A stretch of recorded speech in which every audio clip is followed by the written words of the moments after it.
Magandang araw, Grade 8. Ngayon ay pag-uusapan natin ang pagiging mapagpasensya o patient. Lalo na kapag may hindi pagkakaunawaan sa ating kapwa. Mahalaga ito dahil hindi lahat ng relasyon ay laging maayos, ngunit maaari pa rin itong pangalagaan. Sa araling ito, inaasahang maipapahayag ninyo ang wastong paraan ng pamamahala ng ugnayan kapag may hindi pagkakaunawaan. Mauunawaan kung bakit mahalaga ang kahinahunan at maisa sa buhay ninyo ito sa inyong araw-araw na pakikitungo. Bago tayo magpatuloy, pagmasdan ninyo ang mga larawan, iba't ibang tao ang ating nakakasalamuha araw-araw. So, meron akong tanong. Paano natin sila dapat pagkikitunguhan upang maipakita ang katapatan at paggalang sa kanilang dignidad? Isulat ninyo ang mga katangian ng taong marunong magpapahalaga sa ugnayan. Halimbawa, maunawain, magalang, mapagpasensya. Ang mga katangiang ito ay bumubuo sa matibay na relasyon. Merong mga wastong paraan ng pamamahala ng ugnayan sa kapwa. So, likas sa tao ang makipag-ugnayan sa kulturang Pilipino. Mahalaga ang magandang samahan dahil ito ang pundasyon ng tiwala, pagkakaisa at pakikipagkapwa. Ayon sa mga pag-aaral, ang maayos na ugnayan ay nakakatulong sa ating kalusugan, kaligayahan at pagiging produktibo. Nagbibigay rin ito ng suporta at inspirasyon sa buhay. Hindi sapat na may ugnayan lamang, kailangan itong pamahalaan ng wasto kapag may katapatan at paggalang. Mas nagiging matatag at ang ating relasyon sa kapwa. Merong mga paraan na pagpapaunlad ng ugnayan sa kapwa. So, meron tayong 8 P's na mga wastong gabay sa pamamahala sa ugnayan sa kapwa. Ang number 1 ay pagpapakita ng interes sa iba. So, nagsisimula ang ugnayan sa pagpapakita ng interes. Kapag interesado tayo sa kapwa, mas nauunawaan natin sila at mas napapalalim ang samahan. At ang pangalawa naman, ang paglalaan ng oras. Okay. Ang pagbibigay ng oras sa kapwa ay pagpapakita na mahalaga sila sa atin. Ang simpleng pagkikinig at pagsasama ay nakapagbabatibay ng relasyon. Ang pangatlo naman, ang pagpapahalaga ng iba. Matutong makita ang kabutihan sa iba at maging maingat sa paghuna. Sa ganitong paraan, nirerespeto natin ang kanilang dignidad bilang tao. Ang pang-apat, ang pagiging bukas at paggalang sa pagkatao ng iba. Ang bukas na komunikasyon ng walang paghuhusga ay nagpapakita ng paggalang. Dito nagsisimula ang maayos na at matatag na ugnayan. Ang panglima, ang pagpapatawad at pagtanggap ng pagkakamali. Ang pagpapatawad ay hindi kahinaan. Ito ay lakas na tumutulong upang maibalik ang kaayusan at pagkaunawaan. Ang pag-anim, ang pagiging matapat at makatarungan. Ang tiwala ay nabuo sa katapatan. Kapag tayo ay makatarungan, mas nagiging ligtas ang kapwa na makipag-ugnayan sa atin.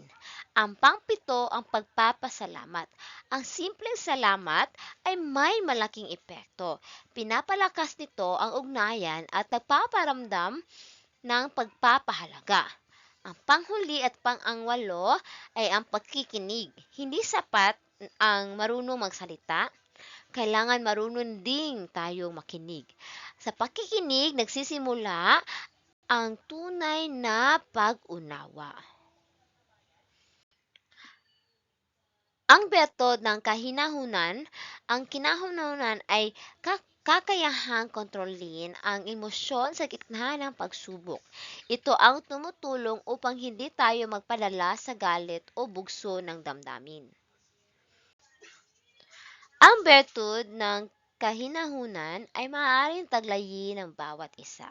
Ito ay tinuturing bilang cradle of power o lundayan ng lakas at kapangyarihan ng isang tao na balansehin at kilalanin ang sarili.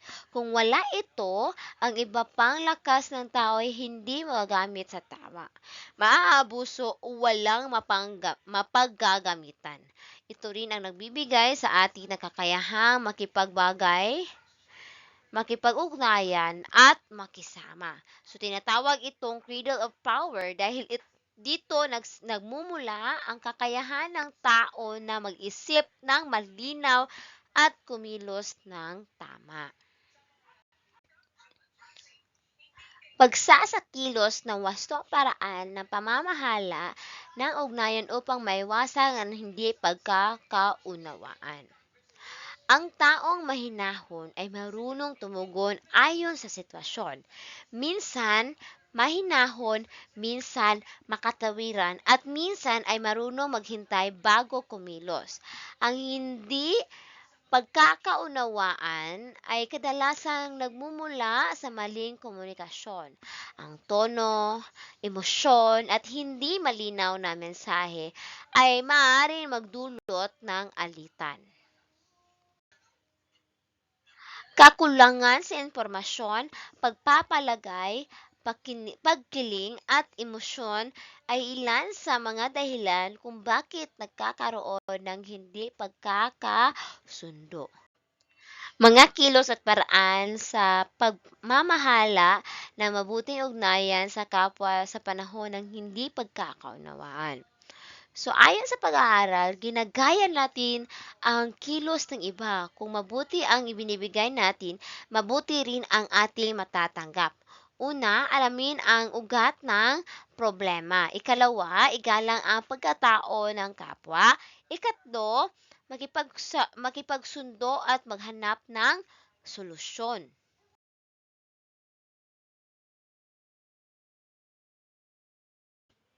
Walang tama o maling sagot sa bahaging ito.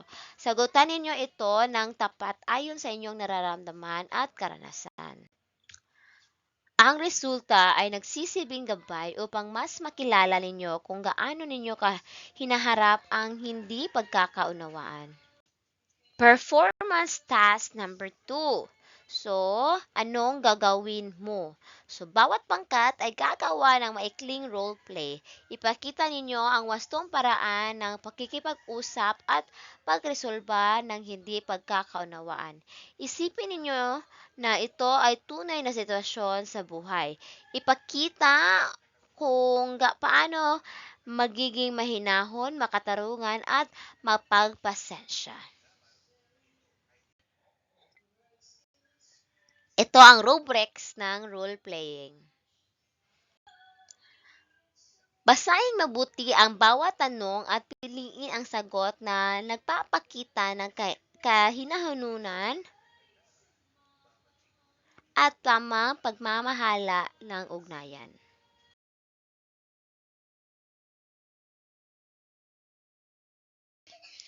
Maraming salamat sa pakikinig. Sa huli, tandaan ninyo, ang pagiging mapagpasensya at mahinahon ay susi sa matibay na relasyon.